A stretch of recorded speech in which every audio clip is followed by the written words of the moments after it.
of the Shia community, then please come forward and take a seat next to me. If there is any representative, please come forward and be seated on my left-hand side. So discussion may continue.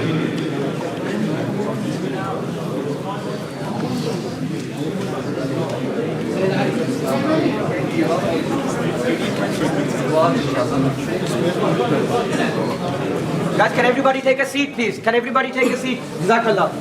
Brothers, Usman, again, leo sari. Tashreef rakhan sare aaram nal. Jazakallah.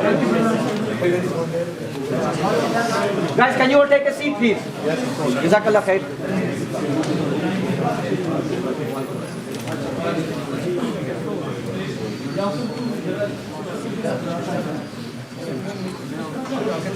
Now that the representative has come forward, can everyone please be seated and show the utmost respect for this gathering?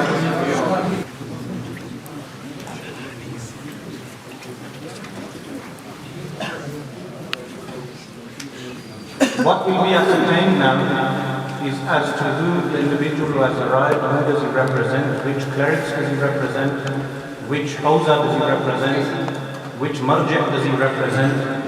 Does he represent Akhbari Shia? Does he represent Usuli Shia? These things will be determined, because if he does not represent any hawza or any cleric, because he has come to discuss conditions for the debate, then he will be dismissed. But if he has come representing an actual hawza and a recognized institution like the Khoy Foundation or the Mahdi Foundation and other Shia foundations and institutions within the UK or anywhere else, then the discussions regarding the conditions of the debate will continue. Allah wajhul kareem.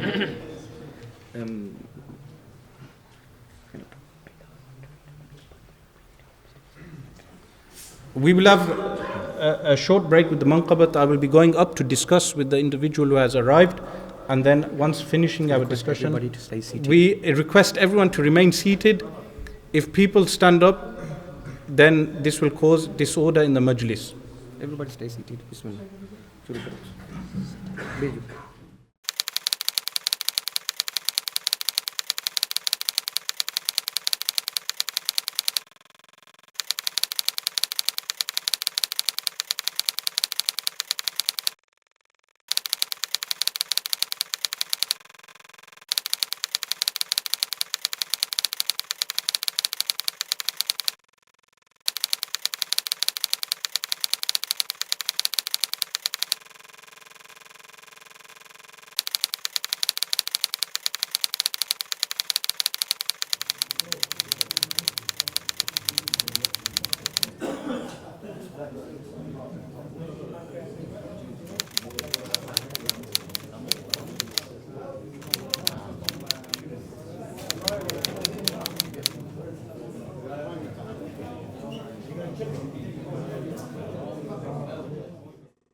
إنها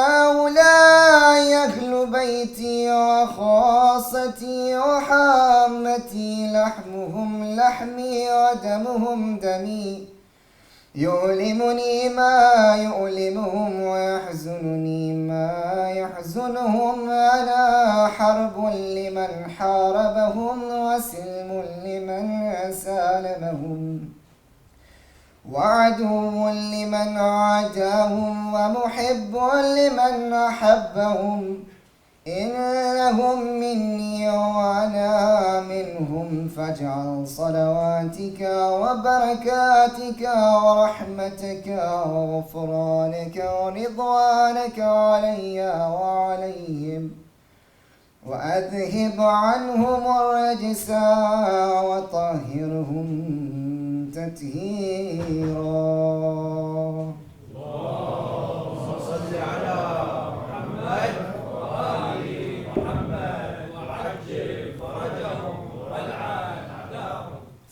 Before we commence any further, I would just like to remind the purpose of today's today's challenge. Initially speaking, we put this challenge out to Sheikh Asrar Rashid, and he's been given ample opportunity to attend this debate. We advertised this debate in December. Nevertheless, we obviously still going to go ahead with our program, and but before we do, I would just like to ask: do we have anyone here who represents Asrar Rashid? And if they do, please put their hand up. If not, is there members of the Al-Sunnah wal Jama'ah community who would like to take this challenge? If not, they're always entitled to ask question and answers right at the end of the debate. So I think I've given everyone enough chance to put their hands up, and I don't see anybody in the crowd who's doing that. Bismillah ar-Rahman ar-Rahim. Alhamdulillahi Rabbil Alameen. والصلاة والسلام على سيدنا ونبينا محمد وعلى آله الطيبين الطاهرين ولعنة الله على أعدائهم أجمعين. اللهم صل على محمد وآل محمد وعجل. Dear brothers, assalamu alaikum wa rahmatullahi wa barakatuh. Thank you for joining us and attending this event. So inshallah ta'ala, I'll give a quick speech because we've started the program late, and I'll give a brief background as to why we've made this event and what were the purposes and reasons for doing so. As all of you know, a few months ago, or last year, we're in 2017 now, a well-known popular Shia speaker made a lecture in which he spoke about some of the atrocities and some of the crimes that were committed by the historical figures of the sect who refer to itself as Ahlus Sunnah. Shortly after this speech, which was on Muharram, I believe, I can't remember the night, there was a lot of controversy and reactions and anger towards this individual for stating such facts and saying this to the public. But one thing that I found ironic is that many of us brothers have spoke about these issues in the past. We've spoke about these issues openly, and we've been labeled as extremists, as people who are extreme and who want to cause discord and divide the community.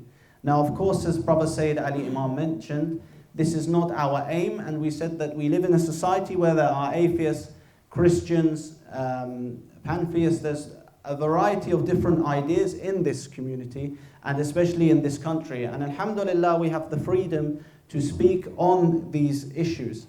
So after this speech, many became angry and they issued challenges. And one of the people who did it, who is a Barlawi who was known for debating some of the Salafiyah, was Asrar Rashid. Now he issued the challenge towards the Shia, or first this particular speaker. And when it was apparent that this particular speaker would not come and debate, as he himself is not a debater, I believe, other Shias came forward and said that, okay, we'll debate you on the topic of the justice of the companions, namely whether all of the companions are just or some of them have went astray. So Asrar Rashid, he made this event, and alhamdulillah, I believe many of the brothers here also attended in Birmingham. And we say that on the day, there was good manners shown and from the people of the mosque, despite our differences. However, the very next day I realized that this individual, Asrar Rashid, made a very aggressive type of status against the Shia and showed aggressive rhetoric. But did he do that on the day when we were there? And was he so much of a lion? No. What I like to say without being disrespectful is that we can now refer to him as the Backstreet Berlawi. Why? Because we attended his mosque, his Backstreet Mosque. We were there. And on the day there was no Q&A as promised. Even one of the brothers was not able to speak about our sheikh in America who wanted to debate, and it was a whole different story. Salli ala Muhammad wa ali Muhammad.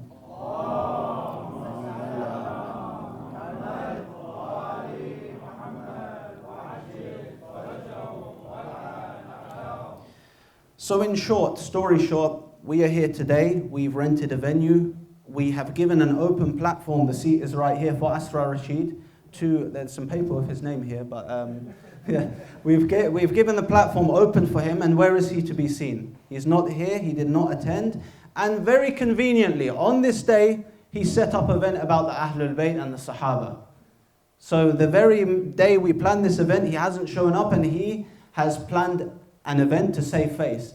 So what we conclude from this is that Asrar Rashid only did this as a publicity stunt. Alhamdulillah, when the Shias showed their bravery and showed that we are not going to have this defeatist attitude of anyone speaking about us, we came out, and he is nowhere to be seen today. Well, he's still got maybe a couple of hours, so inshallah ta'ala he comes. Salli ala Muhammad wa ali Muhammad. Allah salli ala Muhammad wa ali Muhammad. So on this day, dear brothers and the people who are viewing, we declare victory for the Shia in the West. And inshallah ta'ala, I believe this is the first type of event of this kind. Inshallah ta'ala, we have more in the future. Unless Asrar Rashid attends in these couple of hours, we will show his cowardice, and we will show how he could have not debated this topic, and he just wanted to please his followers. He'd be like, look at me, I'm Asrar Rashid, I have my mosque, I'm barely, you can't mess with me. So we give him some time, inshallah. But now this is not surprising. Is anyone surprised here that he didn't attend? It's not surprising.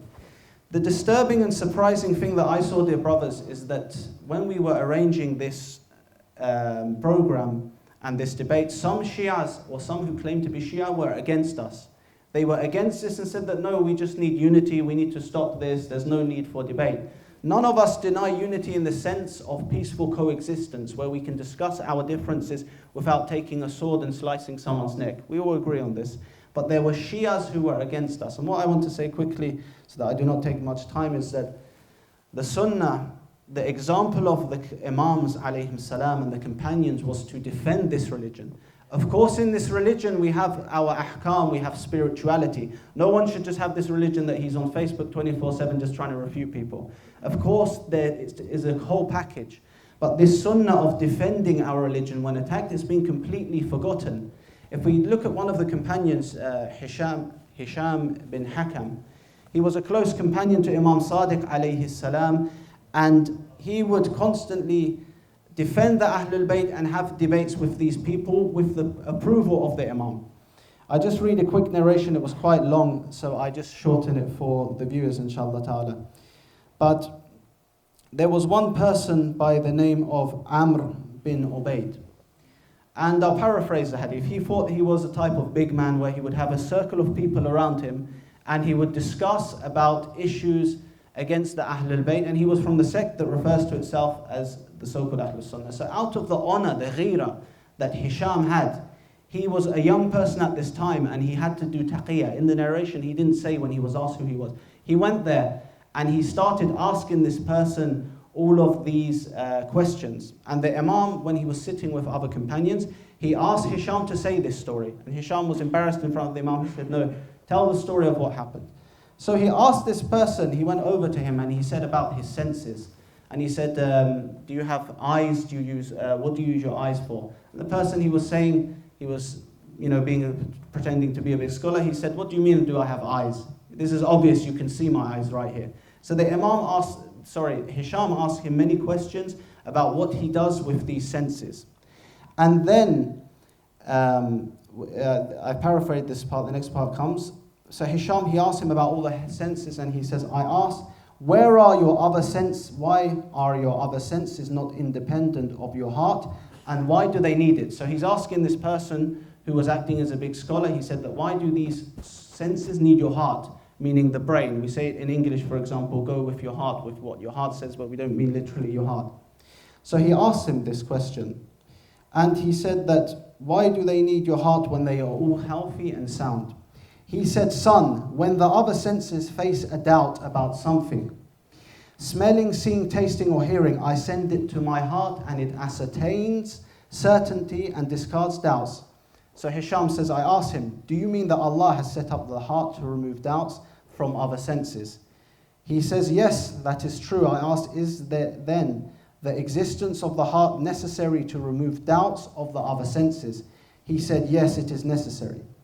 So Hisham here, he gives an argument and he drops a line which made this so-called scholar silent, where he says that, okay, your senses, they all have doubts. Sometimes you have a doubt what to touch, if this is hot or cold, or if to go somewhere if it's dangerous, and your heart tells you what to do with these senses. So he said, O Abu Marwan, Allah the Most High, the Most Holy, as you say, has not left your senses without a leader. He has created an Imam to correct the doubts and the mistakes of the other senses in you, to remove doubts therefrom. How would he leave all the people of this earth? How would he leave all the people with doubts and confusions without an Imam? Salli ala Muhammad wa ali Muhammad.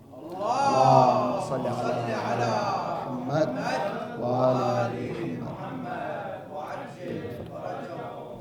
So Hisham is using this argument, and he's arguing that how would Allah subhanahu wa ta'ala leave the people without an Imam to correct their doubts and to correct their misconceptions that they have? He remained quiet and he did not say anything. So after this hadith, the point that I'm getting at is that Hisham heard this person speaking bad about the Imam. He heard this person promoting ideas which were not the truth. And Hisham went over and he used the arguments that he developed from the Imam's ideas, because the Imam asked him, where did you get these arguments? He said, I got them from, some of them I got from you, and some of them I made them myself from what he learned. So this shows us that when you learn from Ahlul Bayt alayhim salam, you can develop your own arguments. And after he gave the answer to this person, that how can you say that Allah does not leave an Imam for the people when your senses have a type of leader? When he asked this question, the person's like, who are you? He's like, who are you, young man? And he didn't say his name. He said, are you Hisham bin Hakam? He said, no. He said, no.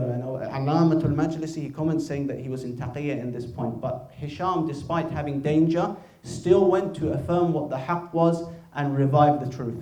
So what I say in short, and I summarize on this, I say that we see the companions, they would revive the truth even if it would cost them their own lives.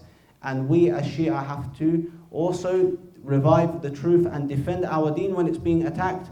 It's not just about staying in the masjid all day making dua 24/7 and other a'mal. No, you have to defend the truth so that others will be guided. So thank you for this opportunity to speak, brothers, and we'll let the next speaker come, inshallah ta'ala. Salli ala Muhammad wa ali Muhammad. Allahumma salli ala Muhammad wa ali Muhammad.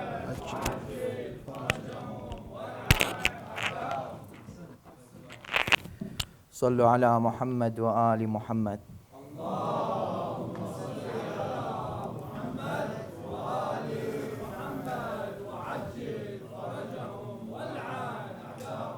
That wasn't good enough. We need Abu al-Fadl Abbas to hear it. Sallu ala Muhammad wa ali Muhammad.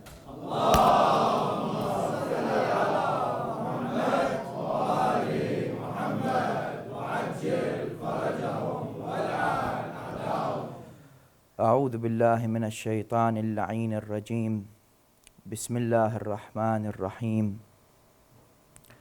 الحمد لله رب العالمين وبه نستعين.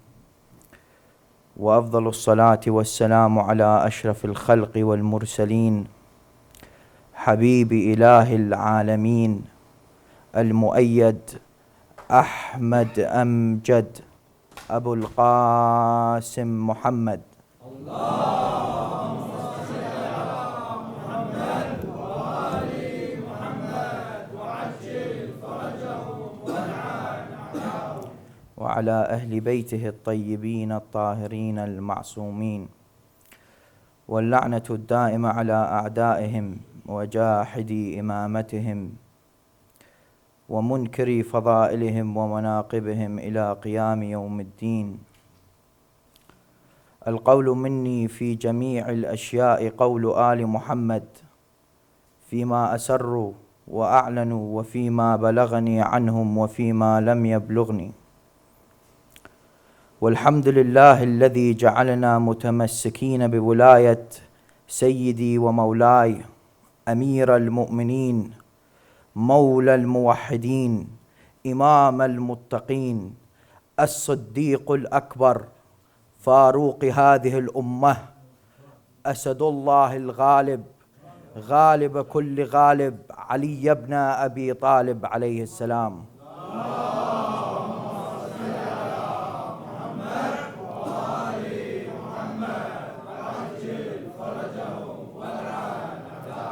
الحمد لله الذي هدانا لهذا وما كنا أن نهتدي لولا أن هدانا الله. السلام عليكم ورحمة الله وبركاته. عدالة الصحابة, the justice of the companions or those who accompanied the Prophet sallallahu alaihi wasallam. It is of the primary, pivotal, vital beliefs of those who call themselves Ahlul Sunnah wal Jama'ah. It is a belief that states all companions, anyone that saw the Prophet and died upon that and believed, is upright, just, and could not lie against the Prophet sallallahu alaihi wasallam. Now we are not talking about 100 of those who they call the companions. We are not talking about 10, 20, 30, 300, 400. We are talking about 120. Some even go further. For example, some even say 114,000, like Ibn Uthaymeen in his Mustalah al-Hadith. Why is it important that we discuss this specific subject, this specific topic? Our differences, for example, when we say Allah subhanahu wa ta'ala azza wa jal has no body, Allah azza wa jal cannot be seen, Muhammad is infallible, the Quran cannot be changed. All of these different beliefs that we have and that we differ with those who call themselves Ahlul Sunnah wal Jama'ah, it all stems from one origin, one thing, all of it. It comes to those who they call the companions. Why do some of those who call themselves Ahlul Sunnah wal Jama'ah, for example, believe that Allah Azza wa Jal has a body, He has a hand, He has a face, He has a leg? You know why? Because it all goes back to one origin. It stems from one thing, the companions. And the reason we came forward to debate Asrar Rashid, Sheikh Asrar Rashid, who hasn't turned up yet, we're waiting, inshallah. Inshallah, in the live stream he's watching, we are waiting for you. Inshallah, you turn up. The reason we came with this is because he was trying to prove on his Facebook while he was barking against the Shia, stating that, you know, the companions are upright, the companions are, all of them are just. We are saying no. And I hope for those who call themselves Ahlul Sunnah wal Jama'ah, and even those who are non-Muslims, to listen to me. We are stating, is it not of the rational, logical, intellectual mindset that anyone that narrates from the Prophet sallallahu alaihi wasallam, we should examine their biography, study their life, see if he's a liar or if he's truthful, see if he's a believer or a hypocrite, see if he loved Ali ibn Abi Talib or he hated Ali ibn Abi Talib. It's important. So when we come forward and we have said, Sheikh Asrar, Adalat al-Sahaba, do you know what he said to us? But we don't believe they're infallible. Sheikh Asrar We know you don't believe they're infallible. It's close to it, your belief, but that no, you don't believe they're infallible. I know that. So when I said to him, he came forward with this specific point, I said to him, Sheikh Asrar, our argument isn't if they were infallible. Our argument is whether we take their hadith or not. Did they lie against the Prophet or not? Were they hypocrites or not? Did they murder and kill each other? Believe it or not, for example, we have a book here, al-fitan bayna al-sahaba. So the fitna that occurred among the Sahaba. And he's trying to justify the killing. For example, did you know that many of the companions, or their so-called companions, murdered Uthman bin Affan, the third historical caliph? My third caliph is none other than Abi Abdullah al-Hussein alayhi salam. The third historical caliph murdered them. Abdul Rahman bin Udays al-Balawi, Jabala, Aisha, Talha, Zubair. And they, some of them, like you had the child, Da'wah boy, he comes forward, and what did he state? He says, oh no, it's because the Saba'iyya, Abdullah bin Saba caused it. One way or another, like I said, one way or another, if it was Abdullah bin Saba who was involved in the killing of Uthman bin Affan, no problem. He was involved, so was Aisha for sure, so was Talha for sure, Zubair also, and many of those who they call companions, they were also involved. So whether deviated by Abdullah bin Saba or not, still proves my point that adalat al-sahaba is a irrational argument, irrational concept and belief. That is the point that we want to say. We need to examine every single companion. They cannot bring you one single verse, and I've seen his arguments. Just to let you know, all of his argument on adalat al-sahaba is by this book, Usul al-Jarh wa al-Ta'dil by Nur al-Din al-Itr. All of them. Did you not think Asrar Rashid were going to find out? Do you think we're primary school students, sorry? We know exactly where your arguments come from. There is not a single verse in the Quran to prove that all of the companions were just. There isn't a clear-cut hadith that all of the companions were just. And I stick by that word. We are saying, and I am saying this to everyone who claims to be from the Ahlul Sunnah wal Jama'ah, and I don't care if you disagree with each other. I don't care if you are a Salafi. I don't care if you are a Wahhabi. Whatever you are. There is no doubt, and I am saying it from now till the day that I die, inshallah a shaheed, that the age where you will see Shias hide away has finished. Yes, some Shias, they can deal with it on their own.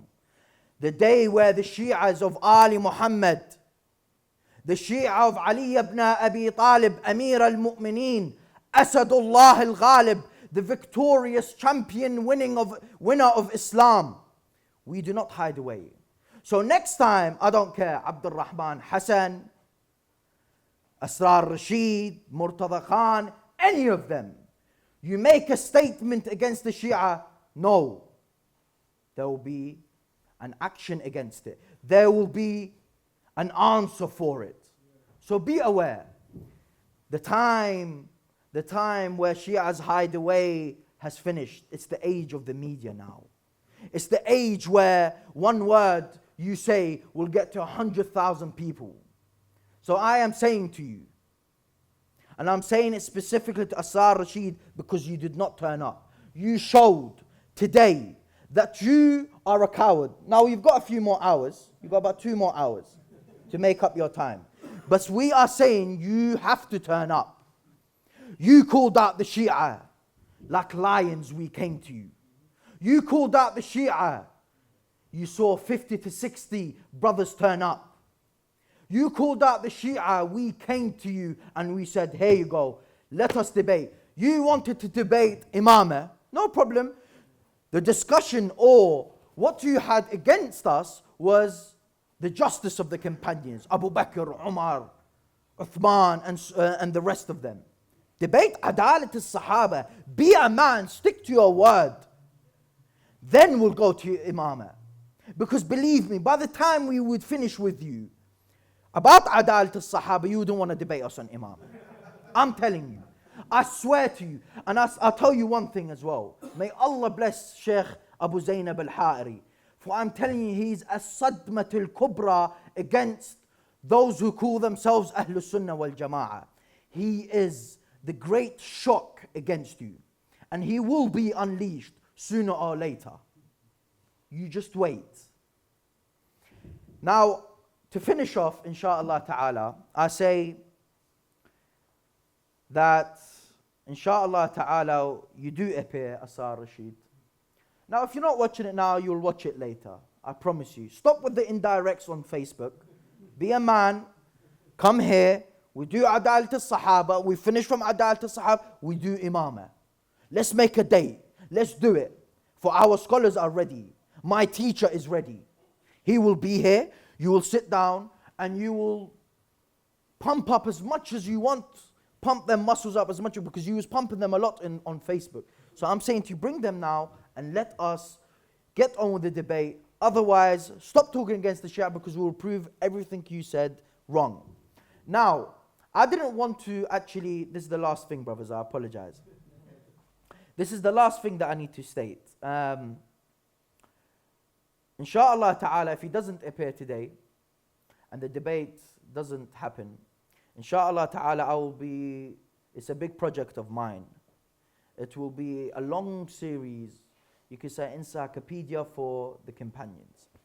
It will be on Adalat al-Sahaba, discussing everything, all the arguments and everything, and how the solution is the opinion of Muhammad and Ali Muhammad alayhim as-salam. هذا وصلى الله على سيدنا محمد وأهل بيته الطيبين الطاهرين.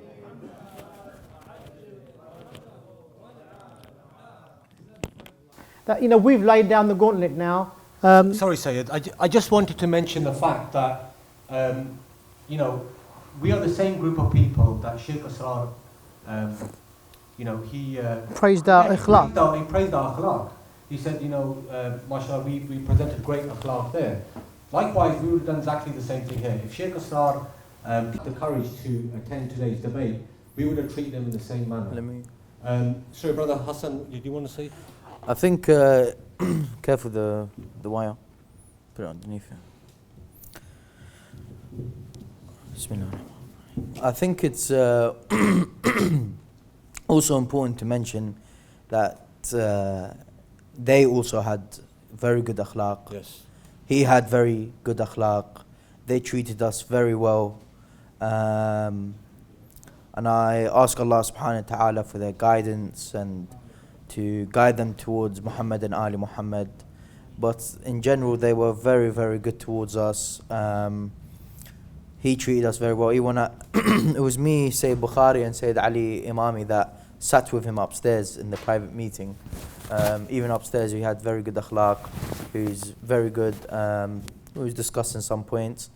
And basically, we were just trying to get the debate to happen. We gave him the conditions, Adalat al-Sahaba, and so on.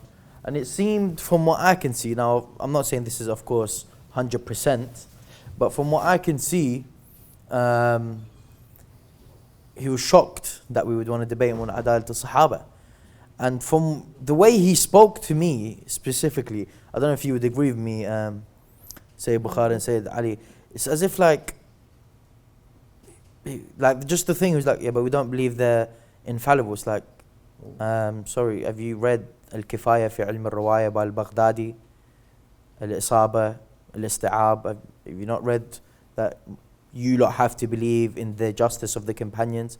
So I don't know if he doesn't know about it, Yeah, or he was just playing dumb. But in general, it's for me it's very upsetting that the debate didn't happen. And inshallah, maybe he has the courage to actually come forward after he sees this. Inshallah.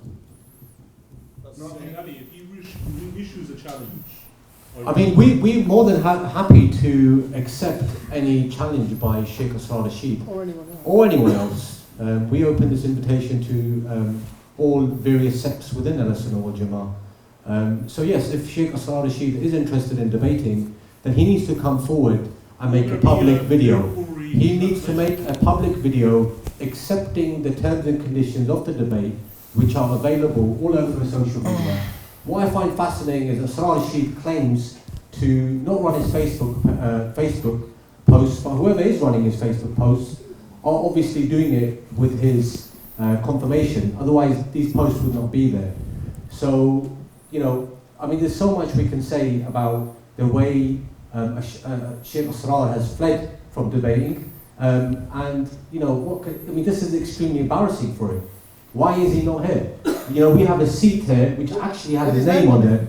It has his name on there, but he's nowhere to be seen. There's free kebabs for him here. Free kebabs. So yes, we even had food for him here. We had kebab. Sayyid Ali, Yes. we're going to be live Mirpuri translation for him as well. I mean, we were going to even provide live Mirpuri translation for him.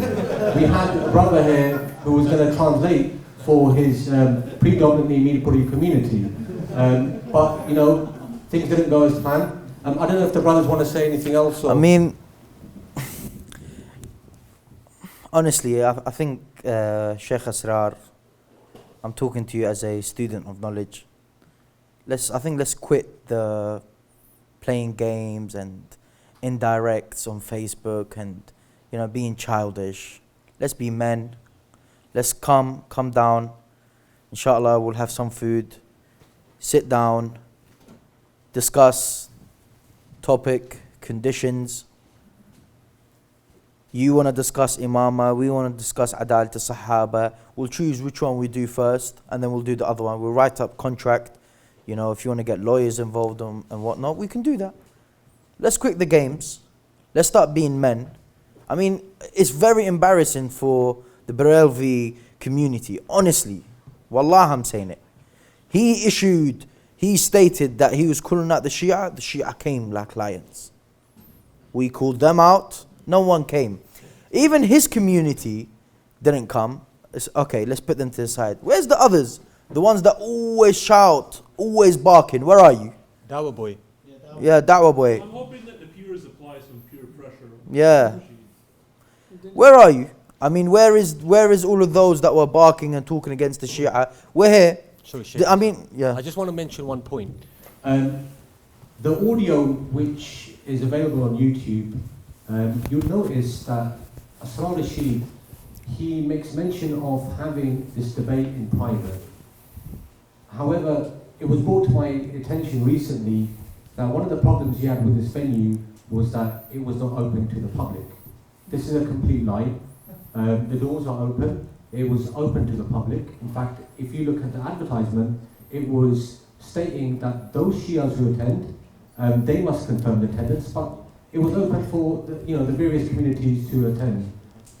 Sorry. I just wanted to ask quickly, because someone said that Asrar Rashid said that we, the Shia scholars who attended, were cowards for not debating, but wasn't it said by the president of the mosque that he didn't actually want a debate there, and he was very reluctant in any type of debate? That's absolutely right. I mean, the thing is, we're running short on time, but I just want to make a quick couple of points here.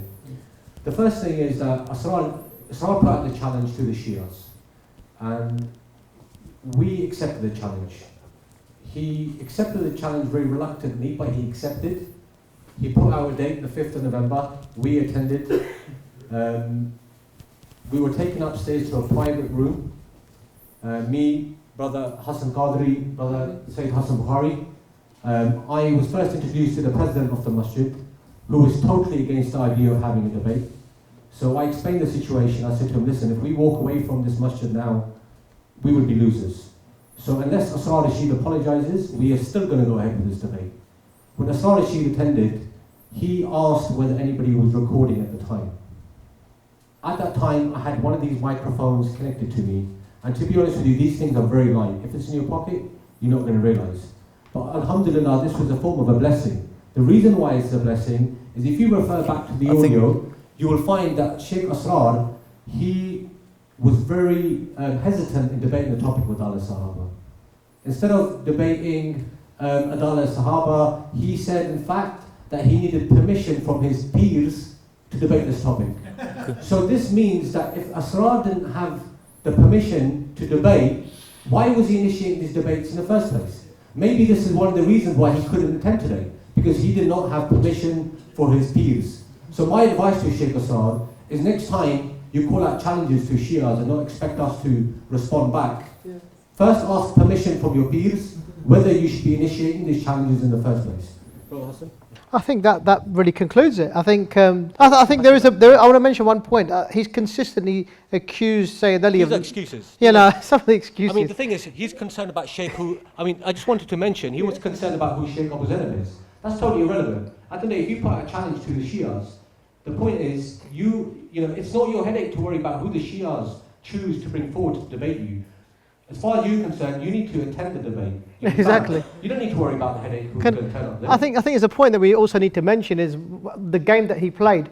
He put the challenge out to all Shias, and on the day he says, you know, is anyone from the Shia community here? Confirm which Ayatollah you represent or which body. Yeah. So he was.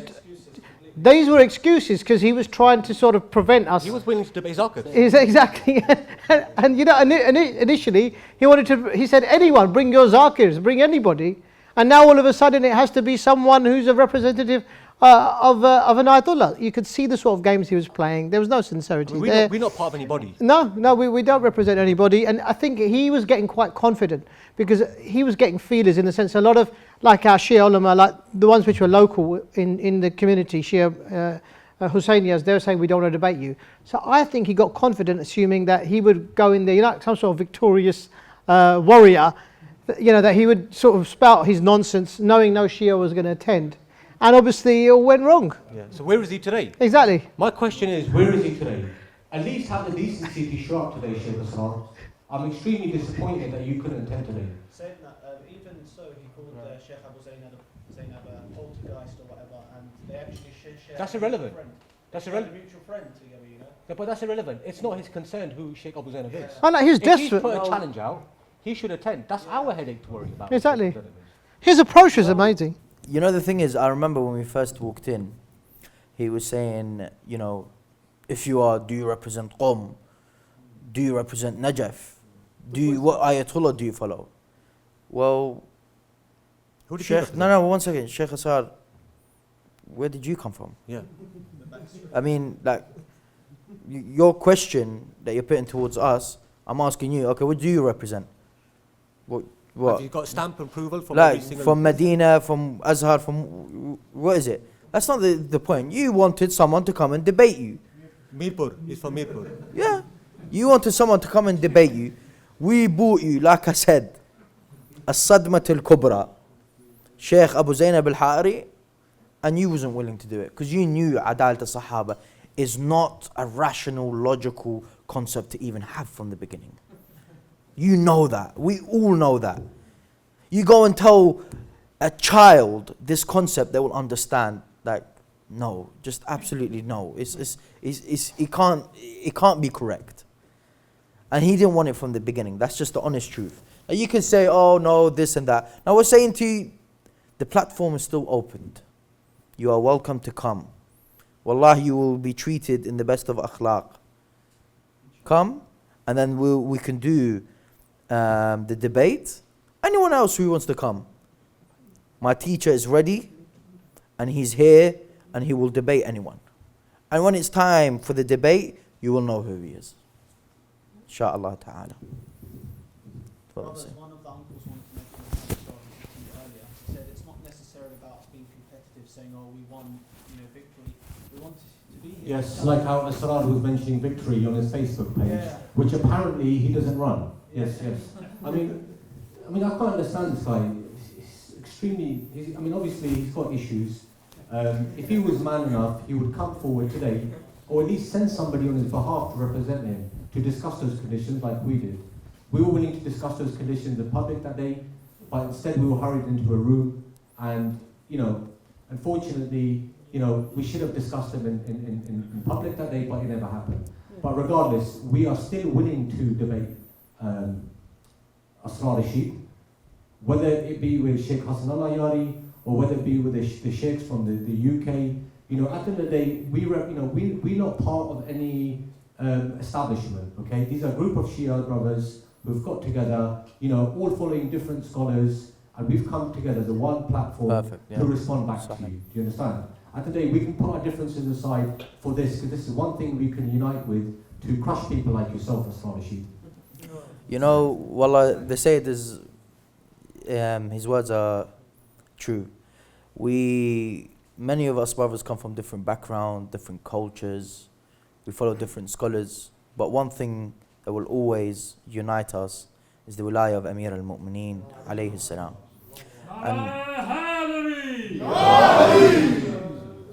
And inshallah, this will show to the rest of the Shia communities. By the way, I think it's important that I mention this, that even when I was sitting down with Sheikh Asrar, he said, you know, it's concluded now, the representative is here, you've got the numbers and so on. I said, no, let me conclude. I said, let this debate be that debate which shows the rest of the world that Shias, Sunnis, obviously as they claim to be, that are staunch, and Shias that are staunch in their opinion, are willing to sit down and no violence happens. Yes, I am staunch in my belief. I am staunch in my rejection to Abu Bakr, Umar, Uthman bin Affan, Aisha, Hafsa. I am staunch, and you are staunch on rejecting us, calling us disbelievers or whatever you want to call it. Let's sit down and we'll show the world. I said to him, let us show the world that we are able to sit down and no violence happens. And I think inshallah ta'ala, may Allah bless all of the brothers here, because you all played a part in it. And always, as usual, remember me in your du'as, inshallah. And I don't know if the Sayyids have anything more to say, inshallah. Well, I suppose... I just want to mention at this point, so if Asrar does pluck the courage to debate us and stop giving these cheap comments on his Facebook page, which apparently he doesn't run, come forward, make a video, accepting our challenge. And we'll respond. And we will respond. We will respond by video, and we'll arrange the necessary means to debate you.